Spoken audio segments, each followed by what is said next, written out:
The strategic Rybachiy nuclear submarine base on Russia's Kamchatka Peninsula remains at the center of growing global unease following the devastating 8.8 magnitude earthquake that struck eastern Russia on July 30. Despite the physical proximity of the base, approximately 80 miles from the epicenter, and the significant geological instability of the region, Russian authorities have offered no public statement, no operational updates, and no safety briefings. This silence, paired with independent observations of damage to support infrastructure, fuels suspicion about the true extent of the impact and raises serious questions about the condition and safety of Russia's nuclear-powered submarine fleet stationed there. Rybachiy has long been a crown jewel in Russia's Pacific naval architecture. Tucked into Rybachiy Bay near Petropavlovsk-Kamchatsky, it offers deep water access, natural protection from open ocean storms, and enough isolation to shield operations from outside observers. But the same geographic features that made it ideal during the Soviet era have become strategic vulnerabilities. Kamchatka is among the most seismically active regions on Earth.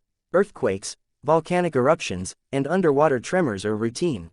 In spite of this, Russia has continued to expand the base in recent years, installing new piers and modernizing surface infrastructure. Yet even this modernization appears reactive and surface level, lacking the structural reinforcement needed to withstand large-scale geological events.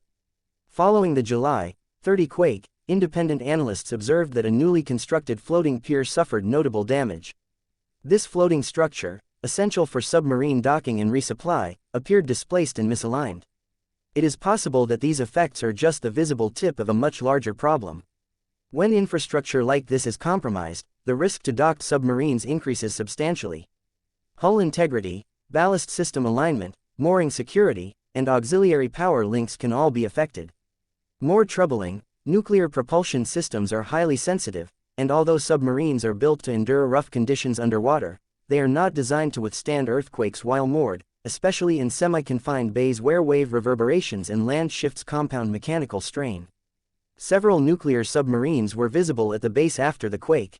While they appear stationary and upright, their external appearance offers no assurance of internal safety. Russian military culture makes it highly unlikely that any real status reports will be released. This secrecy is not new, it is systemic. When radiation leaks, fires, or submarine accidents have occurred in the past, the Kremlin has prioritized image preservation and strategic deception over public safety or international cooperation. The Kursk submarine disaster in 2000 is a well-documented example of how denial and delay cost lives and obscured the truth for years. In this latest case, the Russian government has not acknowledged the quake's impact on its military assets.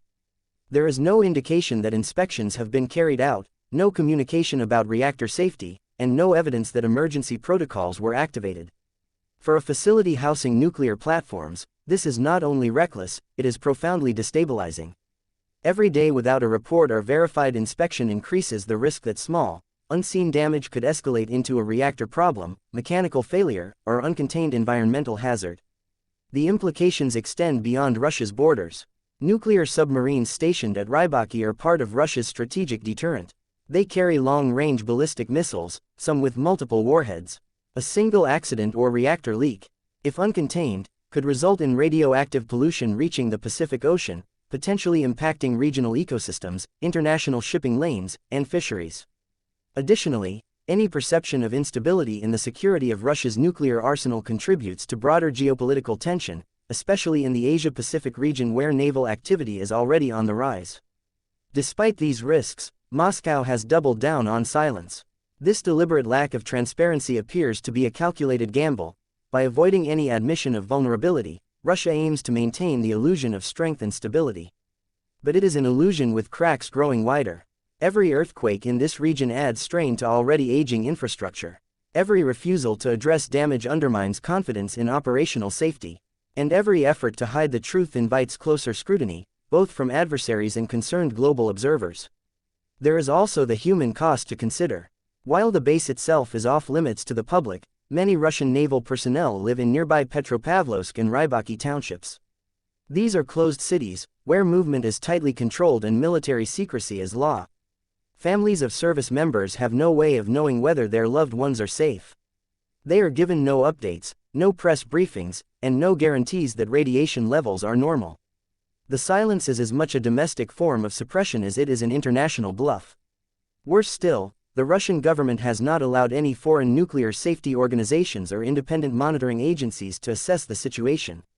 Unlike civilian nuclear facilities, military ones are often exempt from international inspections. This creates a legal blind spot that authoritarian regimes are all too eager to exploit. In theory, reactor safety protocols should be followed regardless of external monitoring. But in practice, the absence of accountability breeds shortcuts, negligence, and decay. It is also worth noting that this incident is not occurring in a vacuum. Russia is already under immense pressure from its ongoing conflict and international sanctions. Military resources are strained, logistics and supply chains are overstretched.